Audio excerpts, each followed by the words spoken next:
qué me refiero con esas reacciones en automático? Digamos que reflexiona cuántas veces deseas, por ejemplo, dejar de gritar a tu hijo y vuelves a disparar el grito. Y dices, Gina, la verdad no sé qué pasó. No sé por qué lo volví a gritar, a pesar de que ya sé que está mal hecho. Ahí me refiero a cuando se disparan tus reacciones en automático, cuando se disparan tus botones, dicen algunos. Básicamente esas reacciones que ya sabes que no está bien que uses con tus hijos, pero vuelve y te salen y no sabes por qué. Incluso en ocasiones a veces sabes por qué se disparan, pero no sabes por cuál cambiarla, ¿no? Entonces vamos a mirar un poco en esta primera clave el origen de esas reacciones que a veces tienes en automático con tus hijos.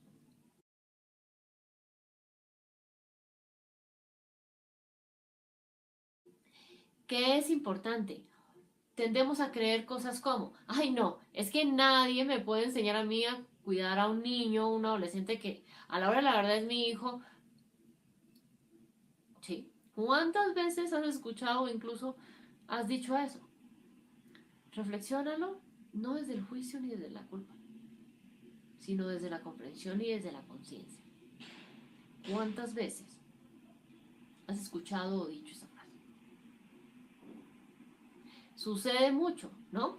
Creemos entonces que hay que educar como nos educaron, a través de esos tratos severos, ese control excesivo, esa mirada vertical, donde básicamente ese adulto estaba aquí arriba, ese hijo estaba aquí abajo y se buscaba que el adulto cumpliera la función de ordenar, exigir, y ese hijo solo tenía la obligación de obedecer y acatar las indicaciones que le decía ese adulto, donde se buscaba que a través del control excesivo y esos tratos severos hiciera caso, a través de frases como, ajá, es que si no es a las buenas, es a las malas,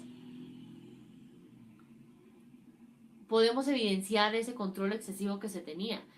Gritos, castigos, golpes, amenazas, humillaciones y muchas otras viejas herramientas de crianza, juicios, críticas, comparaciones, que en realidad solo buscaban tratar de controlar a ese hijo, porque se tendía a creer que si yo no, de adulto, no lo controlaba, entonces ese hijo iba a tratar de tener el control en la casa.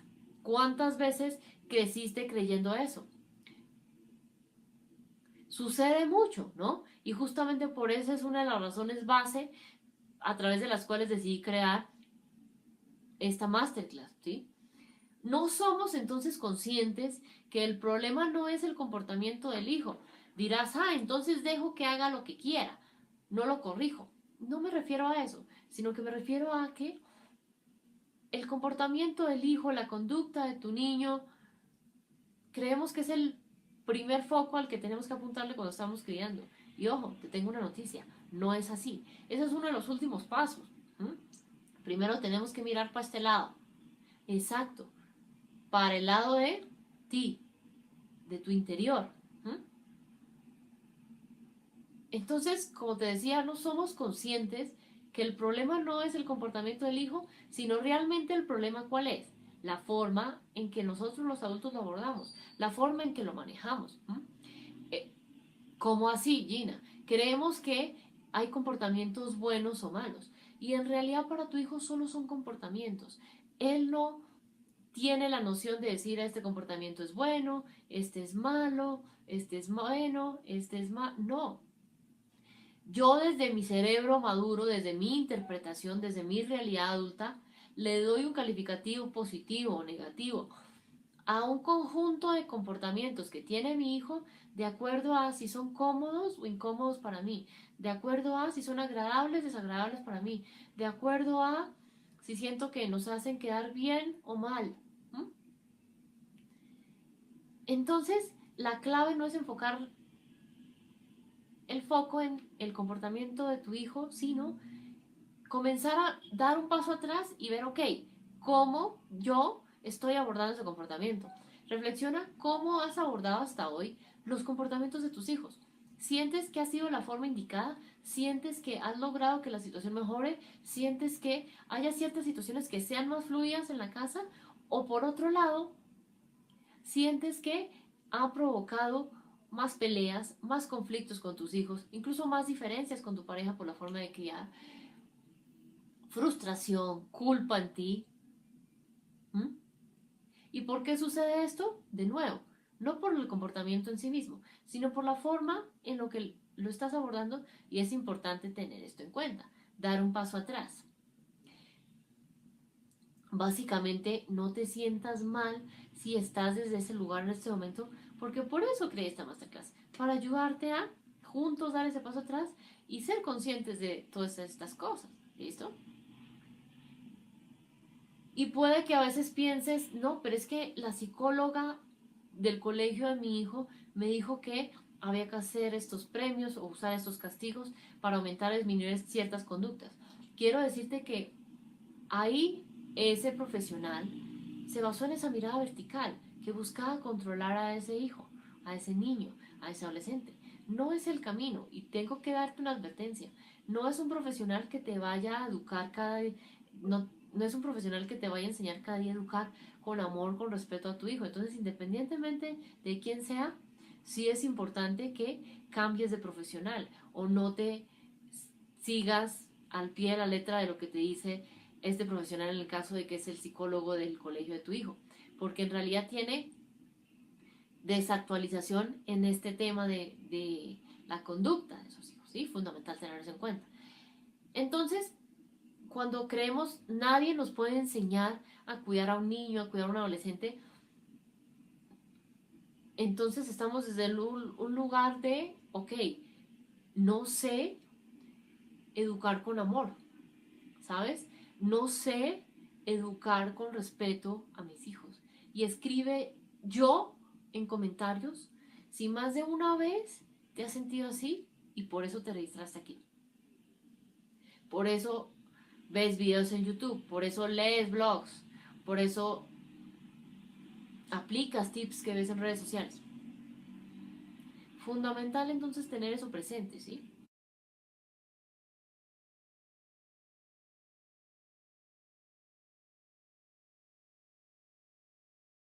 Entonces, como puedes ver ahí en la imagen, nos enfocamos en la superficie, ¿sabes? Que es lo evidente, lo visible, la conducta de tu hijo.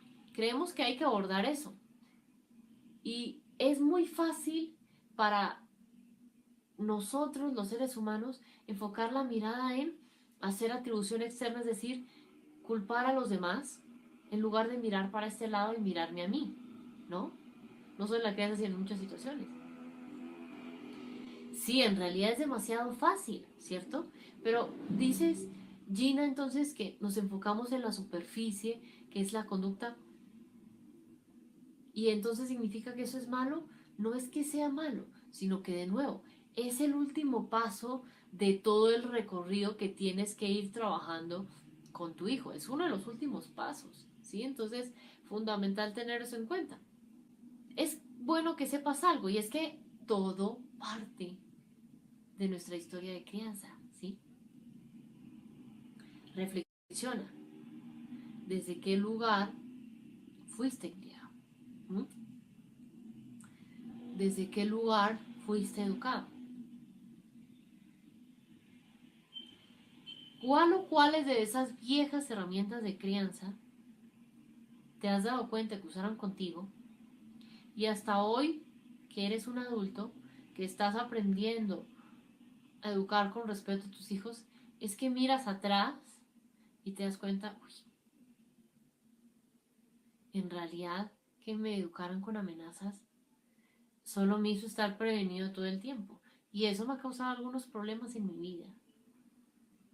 O por otro lado, no, es que a mí me gritaban todo el tiempo, y en realidad cuando alguien no está de acuerdo conmigo siento que tengo que usar los gritos para manifestar mi opinión y que solo la sigan.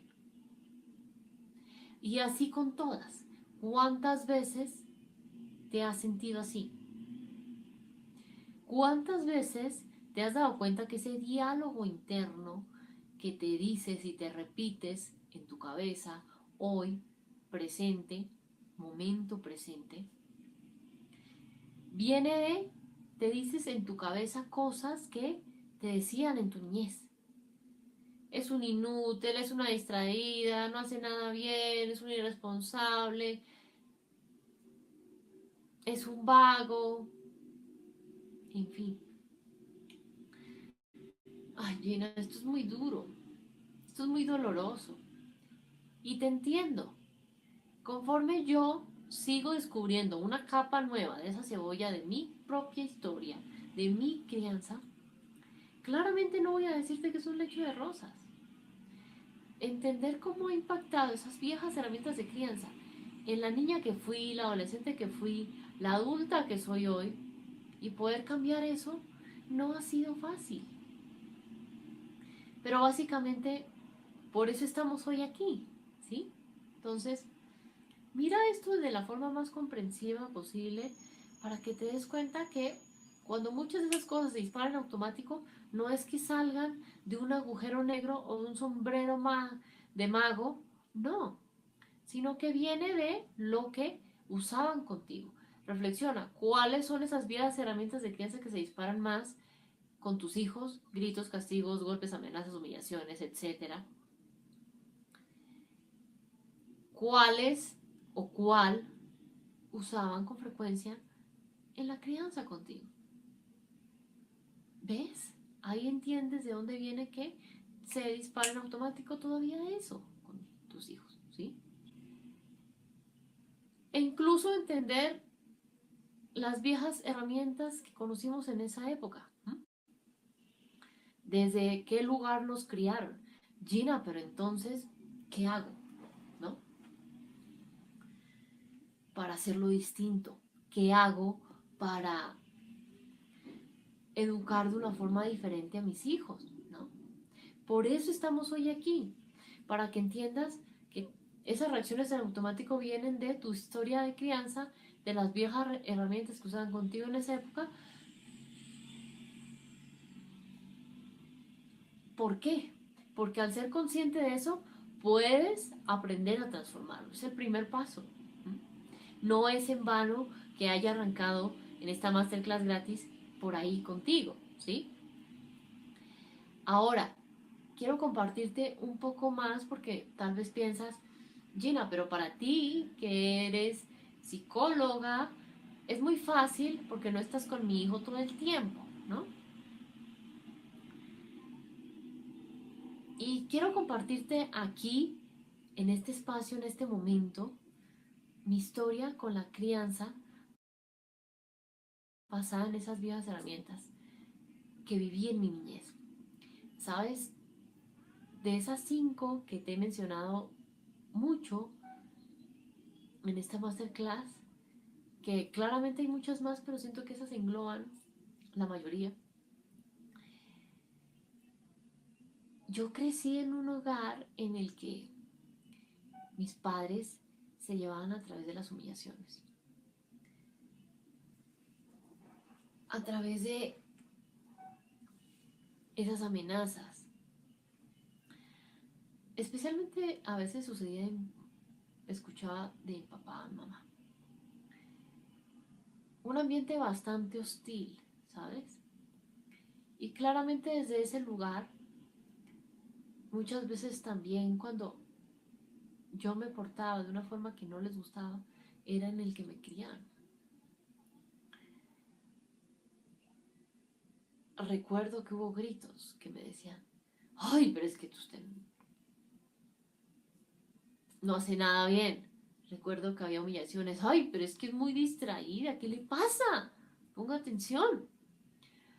Recuerdo que había castigo, se queda sin su programa de televisión porque no voy a permitir esta falta de respeto. Recuerdo que había amenazas, siga haciendo eso y va a ver el castigo que le voy a poner.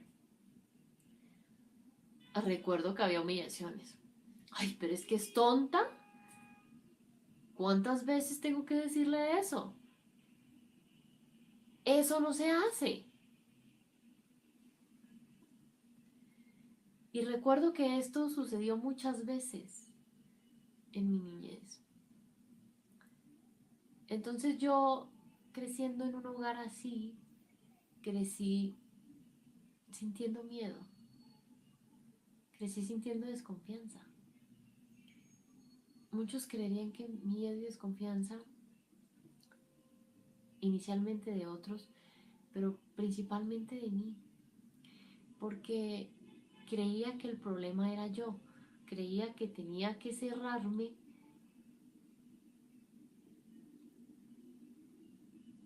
al grado de tener una timidez bastante excesiva en todos los entornos en los que interactuaba en esa época. Y en realidad eso hizo que tuviera miedo a actuar, porque pensaba, ok, es que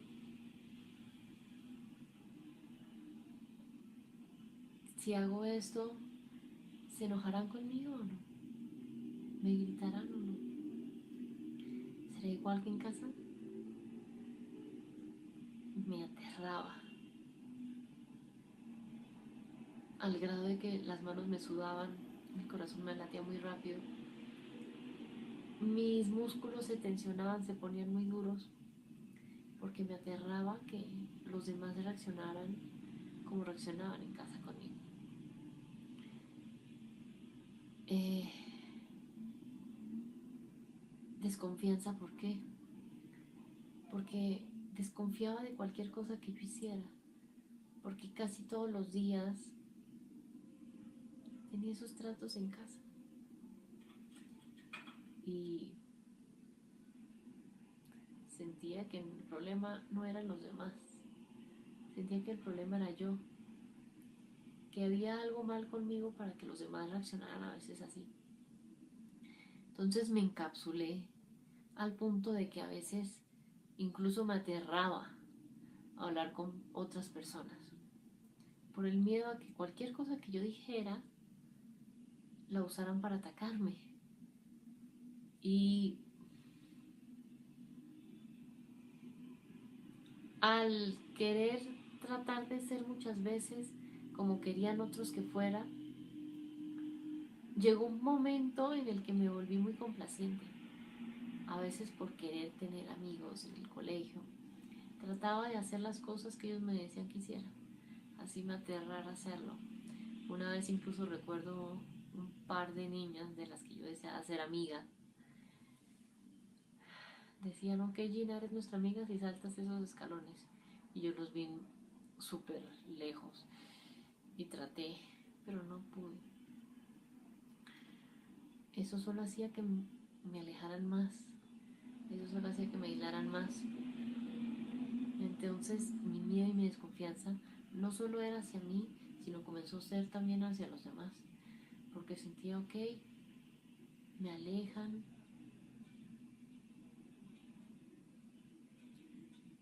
no quieren pasar conmigo, tal vez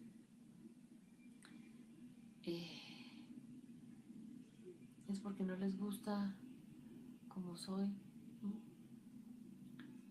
Tuve que trabajar eso muchos años, sigo en ese proceso, porque llegó un momento en el que eso hizo que sufriera algunos momentos del colegio de bullying, sufriera aislamiento, sufriera más adelante en mi adolescencia de varias humillaciones. Y como tenía miedo y desconfianza hacia mi voz, no tenía la capacidad de poner los límites correspondientes. Entonces muchas personas sí pasaron por encima. Eh, Eso hizo que incluso haya personas que hayan aprovechado mi inocencia y mi timidez excesiva para lastimarme. Recuerdo un compañero que una vez hasta hizo una apuesta conmigo enteré unos años después. Y sí fue muy doloroso porque resultó que él era un gran amigo mío en ese momento. Y mira, entonces ahí te das cuenta que incluso, por ejemplo, se me olvidó, esto me afectó en mi niñez, en mi adolescencia y también incluso en parte de mi vida adulta, los primeros años. Y quise compartirte esto porque fue fuerte, fue doloroso y fue entender que en realidad desde ese lugar yo no quería seguir en la vida. Mucho trabajo interno, aprender a confiar en mi voz, en mis capacidades. Y no fue fácil. Y esto es bueno que te des cuenta, que sirve, que lo sepas, porque te puedes ahorrar todo ese camino con tus hijos, toda esa terapia, toda esa sanación por la que he tenido que pasar yo, toda esa procesos introspectivos o internos, para que no crezcan desde ese lugar, con esos miedos, con esa desconfianza en sí mismo y poco a poco también en los demás, ¿sí? Fundamental tener eso en cuenta.